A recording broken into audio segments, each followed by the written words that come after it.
I am not a curse. I am not a blessing. I am the consequence. Some gifts are not given by men. Some gifts are not earned by hard work or prayers alone.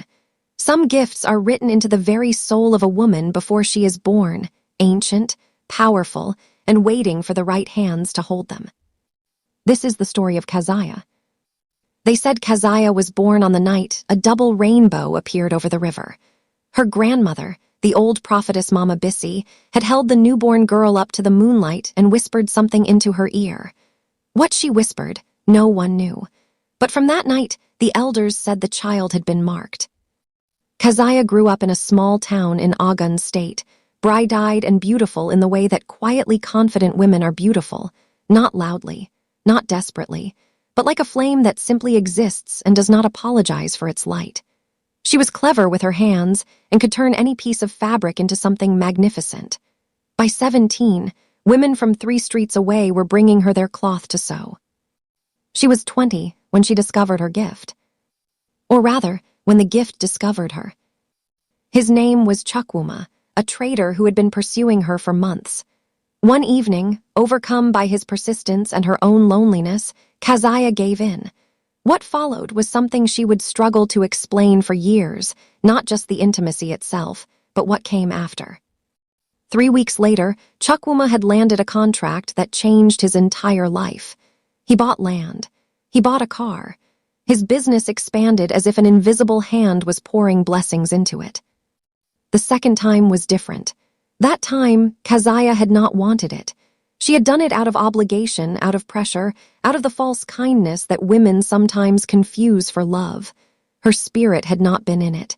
She had felt hollow from beginning to end. Within the month, that man's shop burned down.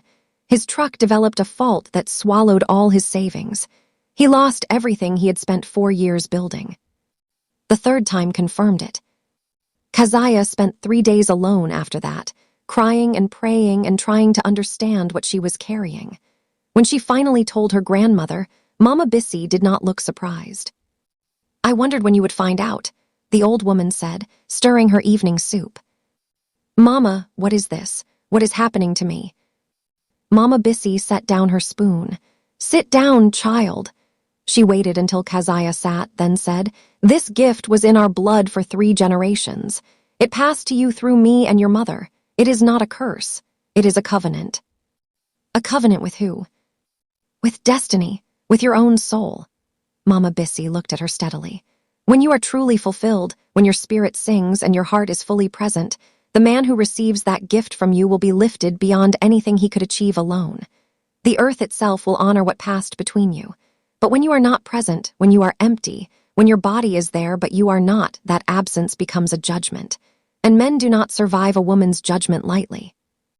Kaziah stared at her grandmother. "Then how do I?" "This gift was never meant for many men," Mama Bissy said firmly. "It was meant for one, your husband, the man worthy enough to receive the full fire of who you are." She pointed a crooked finger at her granddaughter. "Every time you give it to the wrong man, you waste it. You scatter what was meant to be gathered." Kaziah wept that night for the wrong choices she had already made. For Chukwuma, whose blessing she had accidentally triggered. For the other man, whose suffering she had not intended. She made a vow to herself and to God, no more. She would save what remained of her gift. She would wait. 3 years later, Kaziah packed her belongings into 2 bags and boarded a bus to Lagos. The city met her the way Lagos meets everyone, loud, hot, relentless, indifferent. But Kaziah had always been a woman who could find order in chaos. She rented a small room in Surulere, registered her fashion business, and threw herself into the work. She named her shop Aso Ife, the fabric of love, and within 8 months she had more clients than she could manage alone. She found a church in her neighborhood, a lively Pentecostal congregation called House of Glory, and she gave herself to it completely. Sunday services, Wednesday Bible study, women's fellowship on Fridays. She sang in the praise team. She volunteered at the children's ministry. She did not look at men. Or rather, she tried not to. It was her friend Alice who first pointed him out. They were standing near the choir stand after a Sunday service when Alice grabbed Kaziah's arm and leaned in. "Don't look now," Alice whispered, "but the choir leader is looking at you." Kaziah looked. His name was Femi. God forgive her, she looked. Femi was the kind of man that women in church were not supposed to notice, and yet somehow always did. He stood 6 feet tall with broad shoulders and a jaw carved like it had been planned rather than grown. When he led worship, his voice rolled through the congregation like warm honey. When he smiled, Lord help the sisters, when he smiled, even the first pew mothers adjusted their head ties and sat up straighter. "He's trouble," Alice said, still whispering. "I'm telling you now so you have no excuse later." "I'm not interested," Kaziah said. She was lying. Femi found his way to her within 2 weeks. He appeared beside her at the church bookstall, at the fellowship dinner, at the women's ministry outreach, where he had absolutely no reason to be. He was smooth without being slimy, charming without being obvious. "You're the one who makes those beautiful dresses," he said to her one evening. "Yes," she replied. "I've been watching your work for a while. You're very talented." "Thank you. I'd like to know more about you." She should have said no. She had said no to men for 3 years without difficulty. But something about the way Femi looked at her, or perhaps the way her own body responded to the way he looked at her, made the words stick in her throat. She said, "You can buy me a drink at the fellowship cafe, just a drink." It was never just a drink. By the time Kaziah realized she was in trouble, she was already in it up to her neck. Femi was everything her grandmother had warned her against and everything her body refused to resist. He came when he wanted and disappeared when he pleased. He was tender one week and distant the next. His phone was always face down on the table, always on silent, always with an excuse. Alice found out first, the way Alice always found things out. "Femi is seeing Sister Temi from the usher board," she reported one Saturday morning, sitting across from Kaziah in her shop. "And there's another one in Aikja. Someone called him Babe at the Lecky Gospel concert last month. 3 witnesses." Kaziah kept her eyes on the fabric she was cutting. "Okay." "Okay," Alice stared at her. "Kaziah." "Okay. The man is running a full roster and you're saying okay." "What do you want me to say, Alice?" "I want you to say you're done with him." Kaziah set down her scissors. She knew Alice was right. Every rational part of her knew it. But rationality and desire are not the same river, and she had been drinking from the wrong one. "It's not that simple," she said quietly. Alice leaned forward. Is it the gift? Is that what's keeping you?" Kaziah said nothing, which was its own answer. The truth was that she had not given Femi her gift. She had been careful, always slightly held back, always keeping something of herself out of reach. It was a defense mechanism she had learned, how to be present enough to feel but absent enough to protect, which meant Femi received nothing, good or bad. The gift stayed dormant. But dormant was not the same as gone, and every time she was with him, she felt the gift straining against its own restraint, like a flood pressed behind a dam. It was around this time that Brother Dixon entered her life more deliberately. Dixon had been part of House of Glory since before Kaziah arrived. He was not the kind of man women pointed out after service. He was quiet, steady, the type who was always on time and always stayed to help stack the chairs. He worked as an accountant for a logistics company, drove a modest car, and lived alone in a 1-bedroom flat in Yaba. He had been quietly attentive to Kaziah for months before he finally spoke. He caught her alone one Wednesday after Bible study, and he said, with no preamble and no performance, "Kaziah, I have prayed about this for 6 months. I believe you are the woman I want to spend my life with. I'm not asking you to answer me now. I just need you to know that my intentions are honorable and my heart is serious." Kaziah looked at him for a long moment. Dixon was not Femi. He did not make her heart race or her hands tremble. He was warm and genuine and kind in the way that men who have never needed to perform are kind. She thanked him and said she would think about it. She thought about it for weeks. The problem, and she was ashamed to admit it even to herself, the problem was the gift. If she chose Dixon, she would give him her fullness on their wedding night. But what if she did not enjoy it? What if Dixon, in all his reliability and goodness, could not light the fire in her the way Femi could? The negative consequence was not abstract to her. She had seen it destroy a man once. She could not risk destroying a good man. She was still turning this over in her mind when the church organized their annual harvest bazaar. Among the activities at the bazaar was a raffle draw organized by a peculiar little man named Brother Lanner, though the children called him the Wish Man, because rumor had it he was blessed with an unusual ability. His raffle was not for a television or a generator. His raffle, it was whispered, granted something rarer. Kaziah bought a ticket because Alice pushed her into the tent. Her number was called. She stood in front of Brother Lanner in the small, curtained booth at the back of the tent. He was a small, round man with kind eyes and an ancient-looking wristwatch. "You have one wish," he said simply. "Think carefully." Kaziah thought for less than a second. The answer had been forming in her for months. "I want my gift restored," she said. "Full and complete, the way it was meant to be from the beginning." Brother Lanner looked at her for a long time. Then he nodded slowly, as if he already knew. "It is done," he said. "But understand, the gift is now at full strength. The first man you are with after today will receive the full consequence, great blessing or great loss. The stakes are higher than they have ever been. Choose with everything you have." Kaziah left the tent, feeling something shift deep inside her, like tumblers in a lock clicking into place. She had her gift back. She had one chance to use it correctly. She had not told anyone but Alice. That was her first mistake. Alice, bless her well-meaning, impulsive, troublemaking heart, told Femi.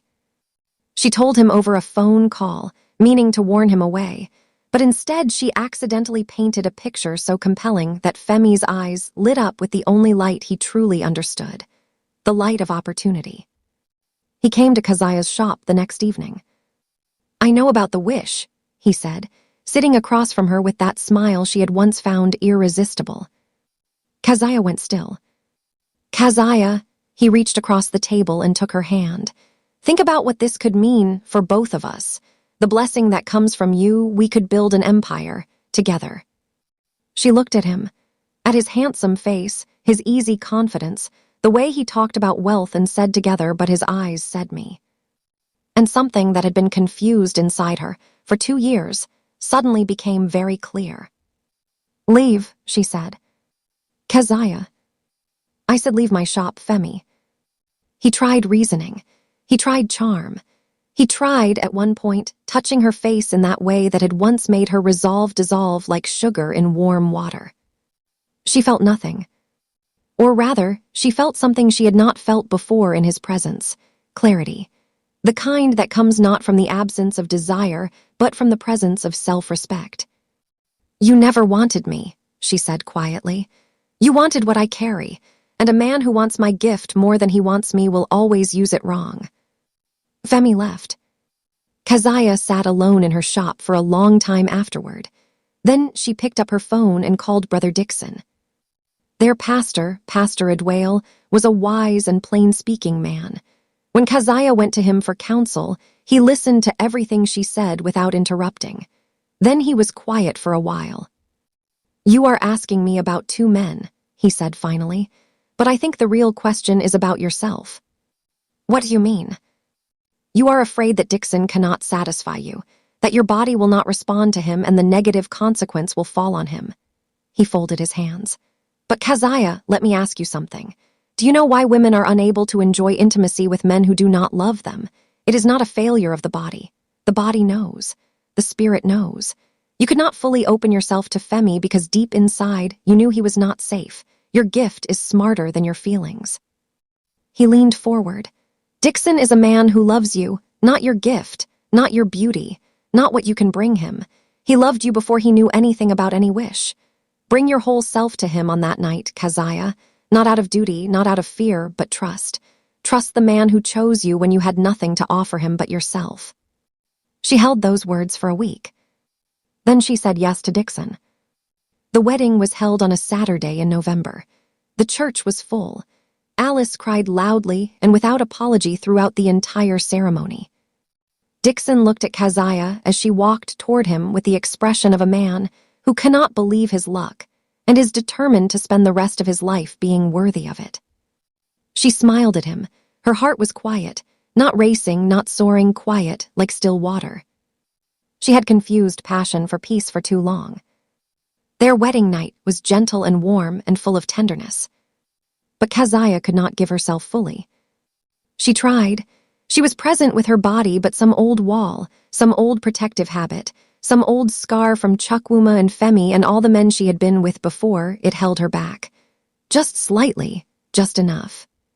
She lay awake afterward in the dark while Dixon slept peacefully beside her, and she knew. She knew before morning came. And morning came with a phone call. Dixon's company had been dissolved overnight. Investor fraud, his boss said. Everyone was out, effective immediately. Dixon sat on the edge of the bed, phone to his ear, his face carefully still in the way people hold their faces when they are trying not to fall apart. Kaziah closed her eyes. She had done this.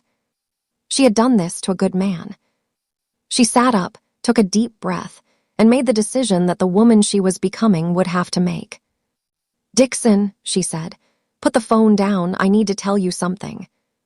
She told him everything, from her grandmother's words by moonlight, to Chukwuma, to Lagos, to the bazaar, to the wish. She told him about Femi. She told him about the fear that had held her back on their wedding night. She told him about the wall she had not been able to break down. Dixon listened without speaking. His face moved through several expressions she could not quite name. When she was done, the room was very quiet. Then he said, "Where is this man, the one with the wish?" "Dixon." "Where is he, Kaziah?" They found Brother Lanner at his home in Jibagata. He opened the door and looked at them both without surprise, as if he had been expecting them. Dixon spoke before Kaziah could. "I want to use a wish," he said. Brother Lanner frowned. "You did not win the raffle." "My wife did, and she used her wish for a gift that was meant for me. I want to use a wish to correct what went wrong, to give her gift back properly so she can give it the way it was meant to be given." Brother Lanner looked at Dixon for a long time. "You understand what this costs you?" "I understand. You are a man who just lost his job. You are asking for a wish, and you are not using it to restore your own wealth or career. You are using it so that your wife's gift can be whole again." The old man tilted his head. "Why?" Dixon looked at Kaziah and said, "Because she is worth more than the blessing she carries." Kaziah felt something in her chest crack open like an overripe mango, sweet and sudden and overwhelming. Brother Lanner nodded slowly. "It is done." That night, it was different. Not because anything external had changed. The same room, the same man, the same woman. But Kaziah came to Dixon that night without the wall, without the fear, without the old voices and old scars and old habits of self-protection. She came to him with trust, the kind that is not naive but chosen, full-eyed, and deliberate. And Dixon received her the way a good man receives a woman he loves, not as a prize, not as a resource, but as a person, with patience, with attention, with care. And this time, Kaziah's spirit sang. They were awakened the next morning by a knock at the door. It was a representative from a real estate firm, saying there had been an error and a property registered in Dixon's name 3 years ago had finally been located. A building in Ikoyi. Then Dixon's phone rang. His former boss calling to say a new firm had acquired the dissolved company's assets and specifically requested Dixon as their chief finance officer, at twice his old salary. Then Kaziah's phone rang. A designer in Paris had seen her work on an Instagram post and wanted to discuss a collaboration. By noon, they had stopped answering the door. By evening, they sat across from each other at their kitchen table, eating jollof rice and starring at the morning's impossibilities, and laughing the kind of laughter that comes not from humor, but from joy. Years later, Kaziah and Dixon had 3 children, 2 boys and a daughter. The daughter was born on the night a double rainbow appeared over the lagoon. Kaziah held the baby girl up to the moonlight, the way her grandmother had held her, and she whispered something into her tiny ear. What she whispered, only the ancestors know. But when the child opened her eyes and looked at her mother, something passed between them, ancient, quiet, and powerful as water finding its own level. Dixon stood in the doorway of the hospital room, watching his wife and daughter, and felt a fullness in his chest he had no words for. Later, when the baby was asleep and Kaziah was resting, he sat beside her and took her hand. "What did you tell her?" he asked. Kaziah smiled without opening her eyes. "I told her what my grandmother told me," she said, "that some gifts were not given by men, that she was not to scatter what was meant to be gathered, that her worth was not in her beauty or her body but in her wholeness." She opened her eyes and looked at her husband. "And that when the right man comes, she will know him, not because he makes her knees weak, but because he makes her feel safe enough to finally let them buckle." Dixon kissed her forehead. Outside, Lagos hummed and honked and carried on, indifferent as always. Inside, the gift rested, waiting for the next worthy hands. And that is the story of Kaziah, the woman who carried fire in her spirit, who almost burned the wrong men, who learned the difference between desire and destiny, and who discovered that the greatest blessing a woman can give a man is not what she carries in her gift, but what she carries in her wholeness. Know your worth. Choose accordingly. The gift will do the rest. Don't forget to like, subscribe, and comment for more.